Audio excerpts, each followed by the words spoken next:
This week on the Gypsy Angler, we're doing something that I think is really cool. I think you're really going to enjoy it. And this week's guest host is Jack Shealy. Now, Jack is a fourth-generation gladesman. He has been born and raised in the cypress swamp. So this week, it's about Jack Shealy, better known as the skunk ape. Stay tuned, this is going to be fun. Good morning, everybody. This is going to be a cool show on a number of counts. I'm with a guy by the name of Jack Shealy. Now, Jack and I, until recently, we had never met.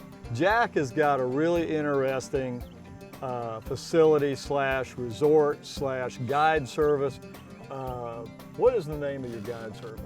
Everglades Adventure Tours. Everglades Adventure Tours. Everglades Adventure Tours. We've been in business. We're going on our 10th year.